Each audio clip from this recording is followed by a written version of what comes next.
ठंड में सुबह 4 बजे छत पर खाना बनवाने वाला गांव। अब इतनी सुबह मुझे उठकर छत पर जाकर खाना भी हाय राम, मेरी तो जिंदगी सुबह उठकर 4 बजे खाना बनाने में ही निकल जाएगी। पायल सुबह सुबह उठकर जल्दी से नहाती और उसके बाद सुबह ठंड में 4 बजे ही खाना बनाने के लिए छत पर चली जाती है। बहुत तेज ठंडी हवाएं चल रही थी। उसी के सामने वाली छत पर नेहा भी चूल्हे पर खाना बना रही थी। और बताओ बहन, कैसा लग रहा है आज फिर से तुम्हें कड़कड़ाती ठंड में खुली छत पर खाना बनाते हुए? बिल्कुल वैसा ही लग रहा है जैसा हर रोज लगता है, और साथ में मुझे तो 1 किलो भर के गुस्सा भी आ रहा है। तुम्हारा गुस्सा तो बहुत कम है, मुझे तो पता नहीं कितना किलो भर गुस्सा आ रहा है। इन लोगों ने हमारी जिंदगी खराब कर रखी है। हर रोज सुबह 3 बजे के आसपास उठो, उसके बाद नहा धोकर पूजा करके ही खाना बनाओ। पता नहीं क्या सिस्टम है कि सुबह 4 बजे ही खाना बनाना है, वो भी छत पर। वही तो मुझे भी आज तक समझ में नहीं आया कि इन लोगों ने कभी भी घर के अंदर रसोई क्यों नहीं बनाई। अरे कम से कम नीचे रसोई होती तो हमें इतनी परेशानी तो नहीं होती। तभी किसी की आहट आती है, जिस पर नेहा इशारा करते हुए कहती है, लगता है कोई आ रहा है। ऊपर छत पर पायल और नेहा के ससुराल वाले खाना खाने के लिए आ जाते हैं। एक तरफ पायल खाने में उन्हें बाजरे की रोटी और सरसों का साग परोसती है, वहीं दूसरी तरफ नेहा अपने ससुराल वालों को गर्मा गर्म आलू के पराठे चाय के साथ देती है। ओहो, अरे बाजरे की रोटी और सरसों का साग खाकर तो मजा ही आ जाता है इतनी भरी सर्दी में। सच में आज तो बहू ने सवेरे सवेरे बहुत ही स्वादिष्ट खाना बनाया है। हाँ बिल्कुल, आज तो खाना खाकर मजा ही आ गया।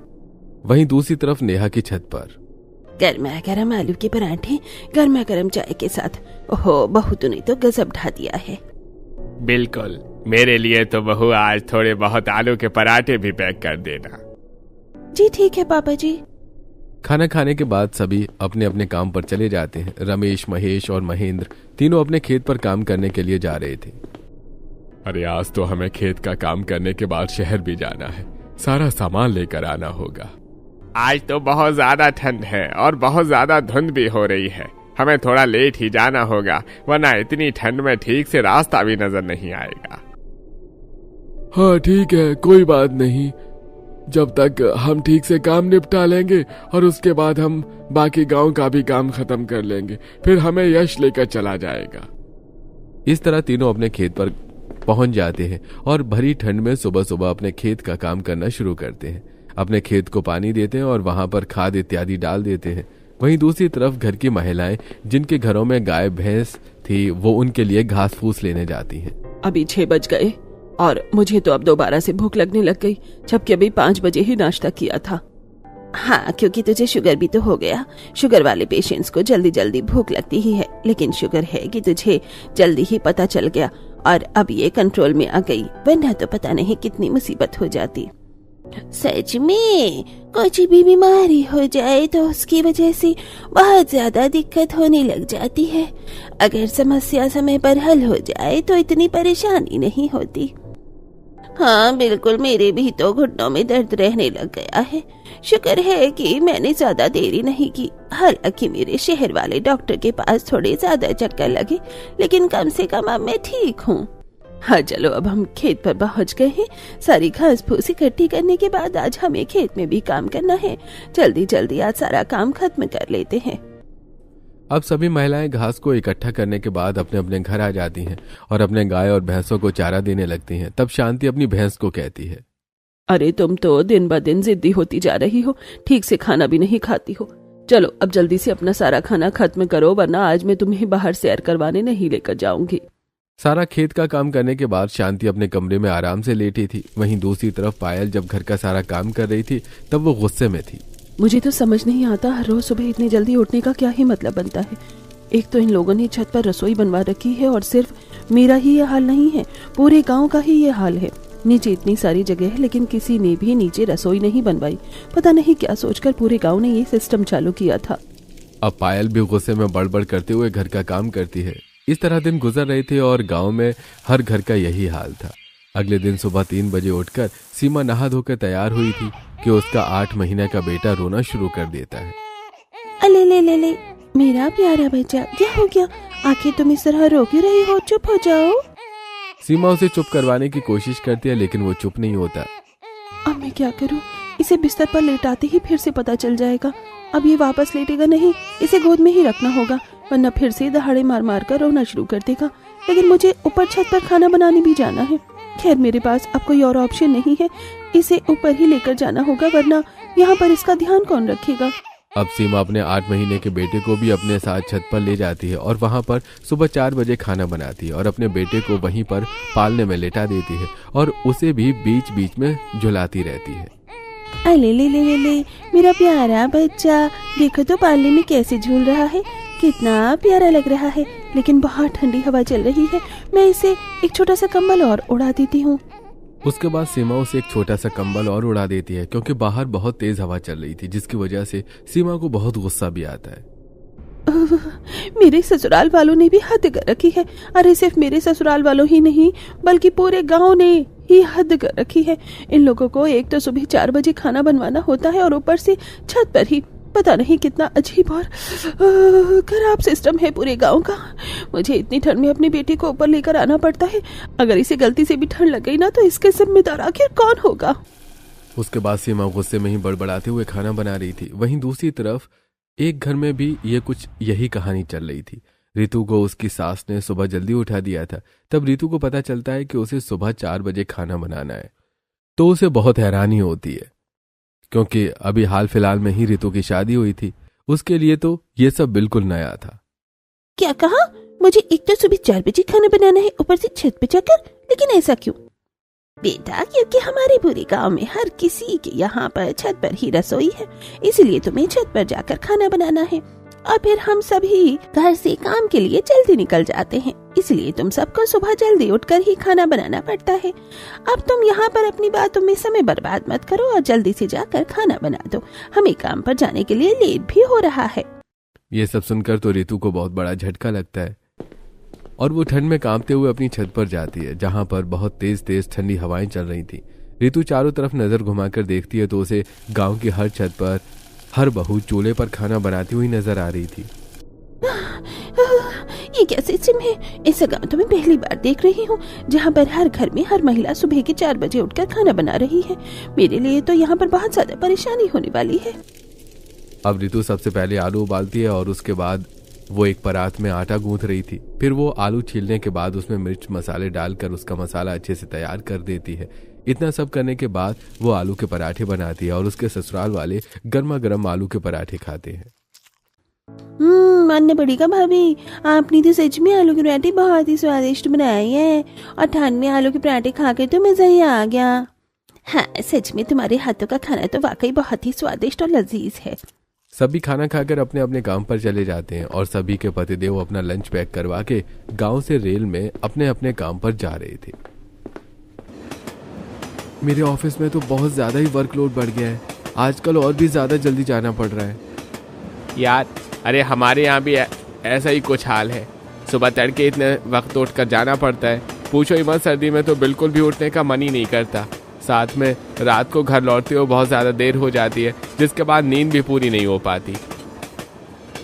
लेकिन हम कर भी क्या सकते हैं, हमारी मजबूरी है। हमारा गांव इतना ज़्यादा डेवलप नहीं है, वहाँ पर हम खाने कमाने के लिए कुछ नहीं कर सकते। हमें पैसा कमाने के लिए तो गांव से बाहर शहर में जाना ही पड़ता है, जो कि बहुत ज़्यादा दूर पड़ जाता है। हाँ बिल्कुल, लेकिन अब हमें अपने परिवार वालों को सुख सुविधा देनी है, तो उनके लिए इतनी मेहनत तो करनी ही होगी। बिल्कुल सही कहा, अब हमें अपने परिवार के लिए इतना तो करना ही होगा। वहीं दूसरी तरफ घर की बहुएं भी अपना घर का सारा काम कर रही थी। रितु भी सुबह उठकर छत पर खाना बना रही थी। सुबह सुबह 4 बजे तक इतना ज्यादा अंधेरा होता है, बस पूछो ही मत। भला इतनी ठंड में भी सुबह 4 बजे किसी का उठने का मन करता है? मैं तो बिल्कुल परेशान हो गई हूँ, मेरा तो बिल्कुल भी मन नहीं कर रहा। मुझे तो बुखार जैसा हो रहा है। मुझे तो कड़ाके की सर्दी भी लग गई है। खाना बनाने के बाद रितु घर का बाकी काम भी करती है और जिसकी वजह से उसका बुखार थोड़ा ज्यादा बढ़ जाता है। वो ठंडे पानी से कपड़े धो रही थी। ठंडे पानी में कपड़े धोकर रितु की हालत और भी ज्यादा परेशान हो जाती है और उसके बाद वो सोने चली जाती है। मुझे तो बहुत ज्यादा ठंड लग रही है, अभी दवाई ले थोड़ी देर सो जाती हूँ, तब जाकर मुझे थोड़ा आराम मिलेगा। प्रीति घर में झाड़ू लगा रही थी। आज तो मुझे बहुत ज्यादा नींद आ रही है। आज तो मेरी आंख रात को 2:30 बजे ही खुल गई थी।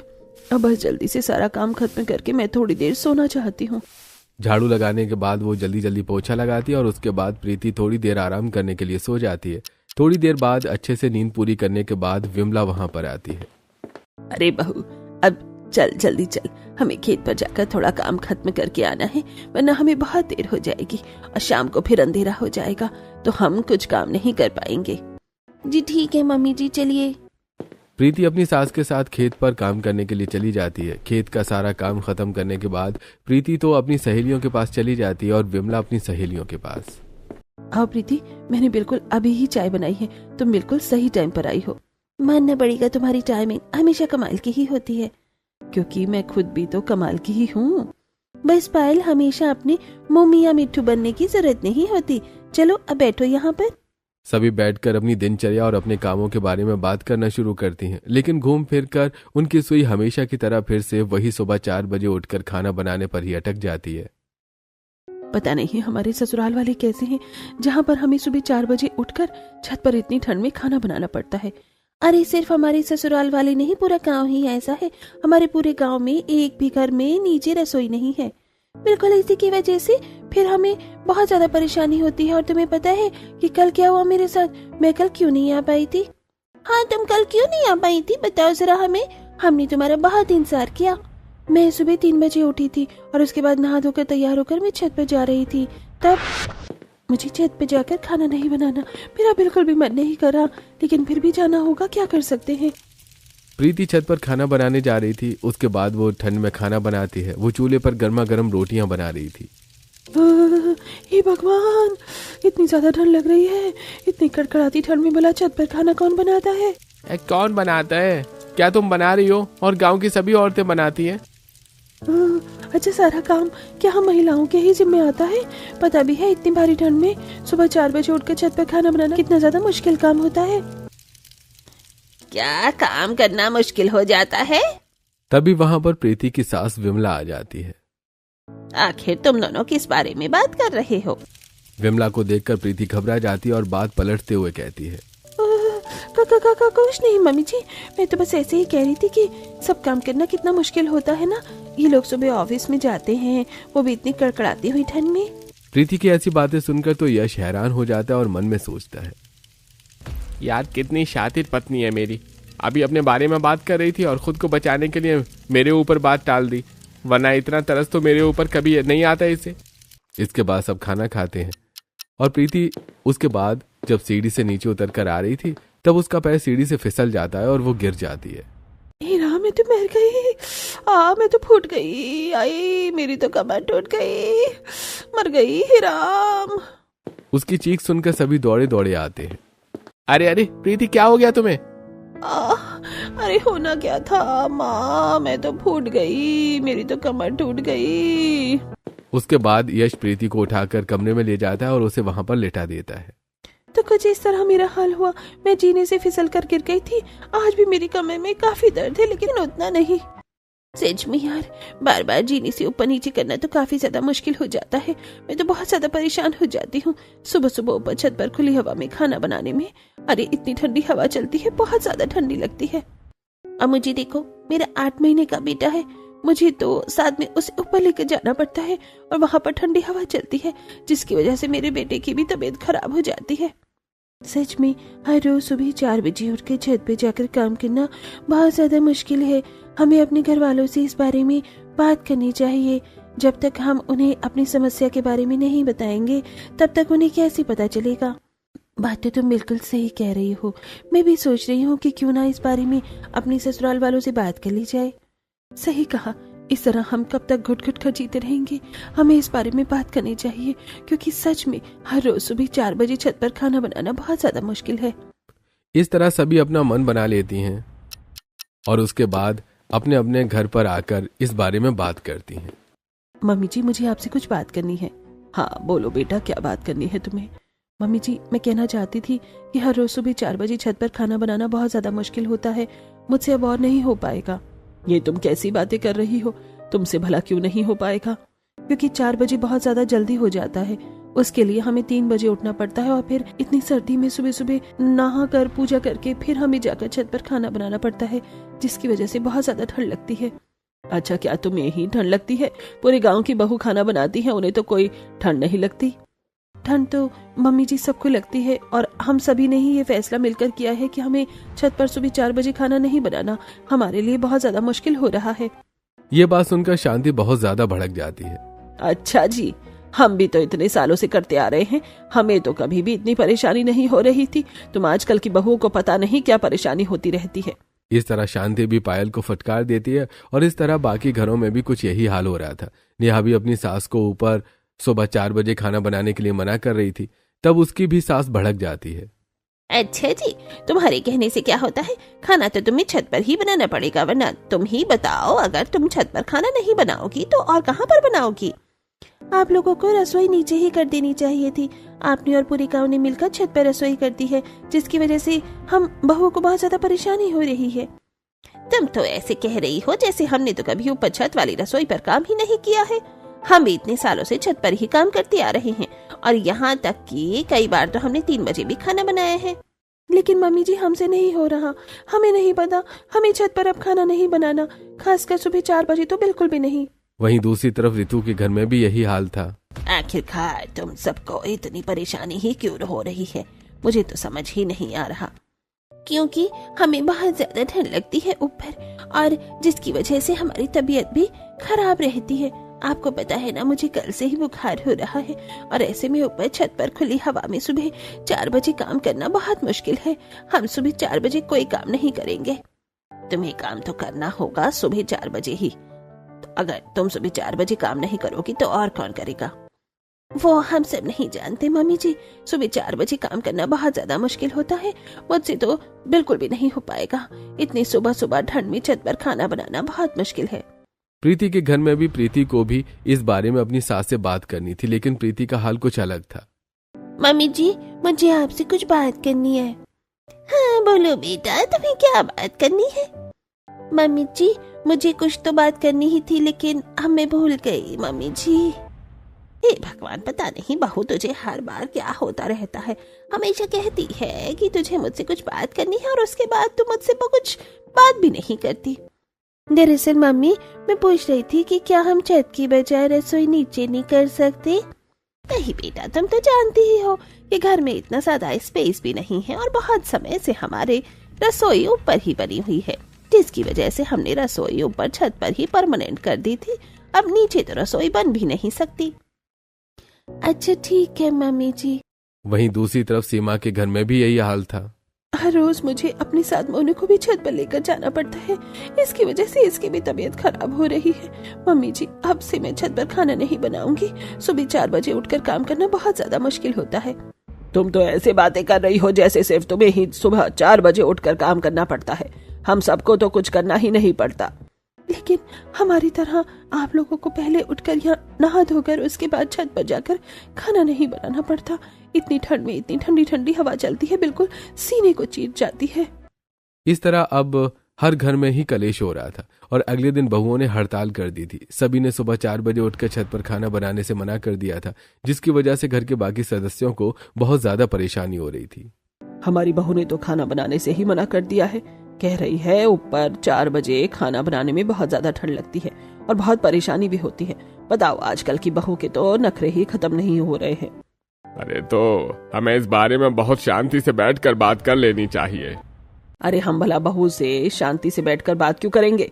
अगर उसकी बात मानेंगे तो इस तरह तो हमेशा घर में उसकी ही चलती रहेगी और हमारा क्या होगा भला? या तो बहू हमारे लिए 4 बजे खाना बनाएगी, वरना कुछ नहीं। दूसरे घर में, अरे हमें एक बार बहू से बात कर लेनी चाहिए, आखिर वो चाहती क्या है? अरे ऐसे कैसे हम बहू से बात कर सकते हैं? हम बहू से कोई भी बात नहीं करेंगे। वो तो 4 बजे उठकर खाना बनाना ही नहीं चाहती। भला ऐसा भी कहीं होता है क्या? लेकिन हमें उनकी भी तो बात मान लेनी चाहिए। अरे ऐसे कैसे मान लेनी चाहिए? जब कोई बात जायज ही नहीं है तो भला हम उसकी बात क्यों मानेंगे? वहीं दूसरी तरफ महेंद्र के घर में भी कुछ ऐसा ही हाल हो रहा था। अरे भाई, तो इस तरह से घर में कलेश करने का क्या मतलब बनता है? अगर हम इस तरह से कलेश करते रहेंगे तो किसी भी नतीजे तक नहीं पहुंचेंगे। हम सभी को मिलकर बैठकर बात कर लेनी चाहिए। बात हम कैसे कर सकते हैं भला? जब बहू ने ही हमारे मुंह पर सीधे तौर पर फैसला सुना दिया है तो हम भला अब शांति से बैठकर कैसे बात कर सकते हैं?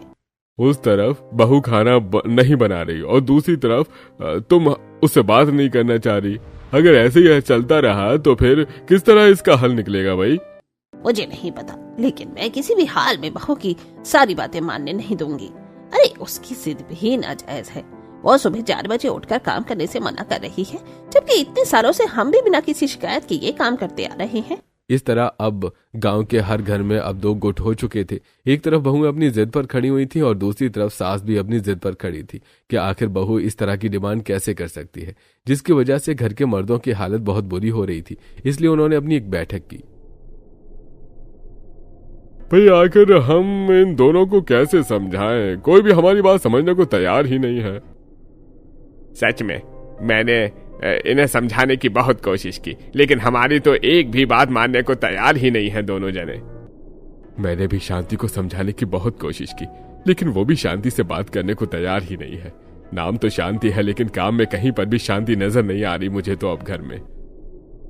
तो अब आप सब बताइए कि हमें क्या करना चाहिए। आज तो हमें से किसी को भी खाना नहीं मिला और अगर ऐसा चलता रहा तो पता नहीं कब तक हमें खाना नहीं मिलेगा। खाना तो दूर की बात है, मुझे तो नहीं लगता कि अब घर में शांति भी रहेगी। घर में 2 टुकड़े हो चुके हैं और दोनों ही अपने अपने पक्ष की बात को सही बता रही हैं। हम एक काम करते हैं, इन दोनों पक्षों को बुलाते हैं और दोनों को ही समझने की कोशिश करते हैं, वरना ऐसे तो कुछ भी नहीं हो पाएगा और हम सभी को मिलकर एक बीच का सलूशन निकालना चाहिए जिसकी वजह से दोनों को ही परेशानी ना हो।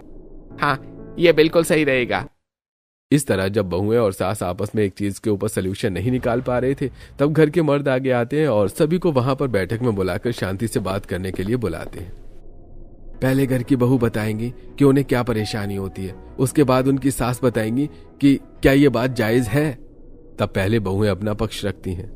बात सिर्फ इतनी सी है, सुबह 4 बजे उठकर हमें छत पर खाना बनाना पड़ता है, जिसकी वजह से बहुत ज्यादा ठंड लगती है और हमारी तबीयत भी बहुत ज्यादा खराब हो रही है।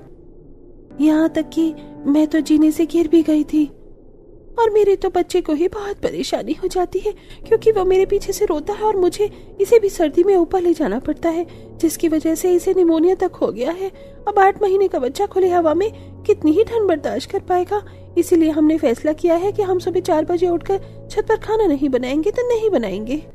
बहुओं की बात खत्म होने के बाद अब है घर की सास की बारी कि उनका पक्ष क्या है। देखो, हमारे यहाँ गांव में बहुत सालों से यही होता आ रहा है और सभी घर के बेटे को सुबह 6 बजे घर से काम करने के लिए निकलना पड़ता है। बिल्कुल सही कहा। इन्हें तो सिर्फ ठंड में अपनी परेशानी नजर आ रही है कि ऊपर खुले में खाना बनाने में परेशानी हो रही है, लेकिन हम सब भी तो सुबह सुबह खेत में जाकर काम करते हैं और फिर हमारे बच्चे भी तो गाँव से इतनी दूर शहर में काम करने जाना पड़ता है उन्हें। अगर इन्हें सुबह जल्दी उठकर खाना नहीं बना कर देंगे तो और कौन देगा? सुनीता की बात सुनकर सभी बहू को बुरा लगता है। तब वो कहती हैं, आपने बिल्कुल सही कहा, हम ऐसा कर रहे हैं वो भी बहुत ज्यादा गलत है। हाँ, बिल्कुल सही कहा, हमने थोड़ा सा गलत कह दिया। हमें 4 बजे उठने में परेशानी नहीं है, लेकिन 4 बजे उठकर जब हम छत पर खाना बनाते हैं तो उसमें हमें बहुत ज्यादा परेशानी होती है। हम बस यही चाहते हैं कि हमारे लिए थोड़ा सा जुगाड़ कर दिया जाए ताकि हम नीचे ही सर्दियों में कम से कम खाना बना सके। अब कहीं ना तुमने बिल्कुल समझदारी वाली बात, हमने भी तुम्हें ज्यादा ही कह दिया था, हमें भी ऐसा नहीं करना चाहिए था। कोई बात नहीं, अगर तुम चाहती हो तो हम सर्दियों में तुम्हारे नीचे ही रसोई का सेटअप कर देंगे। अगर ऐसा हो जाएगा तो हमें गर्मी में छत पर खाना बनाने में कोई परेशानी नहीं होगी। हाँ ठीक है, नीचे तो हमारे आंगन में बहुत ज्यादा स्पेस है, वहीं पर हम साइड में थोड़ा सा बहू के लिए रसोई बना देंगे ताकि उन्हें बार बार जीने पर सुबह 4 बजे उठकर ऊपर नीचे न करना पड़े। अभी जरूरी नहीं कि सुबह नहा धोकर ही काम करे, 4 बजे उठकर डायरेक्ट खाना बना सकते हैं। इस तरह सास भी बहू की बात समझ जाती है और उनका सलूशन निकालने के लिए मान जाती है और वो सर्दियों में ही कम से कम उनकी रसोई नीचे बनाने के लिए तैयार हो जाती है, जिसके बाद सभी बहुत खुश हो जाते हैं। हाँ, अगर हमारी रसोई नीचे हो गई तो हमें 4 बजे उठने में परेशानी नहीं है। इस तरह सारी समस्या हल हो जाएगी। अरे ये हुई ना बात, जब सभी ने मिलजुल कर बैठकर बात की तो आराम से तो सलूशन तो निकल ही गया। हमें हमेशा ऐसा ही करना चाहिए। हाँ, अब इससे किसी को भी परेशानी नहीं होगी। इस तरह ठंड में छत पर खाना बनाने वाले गांव में सर्दियों में थोड़ी राहत मिल जाती है और अब बहुओं को नीचे ही रसोई मिल जाती है।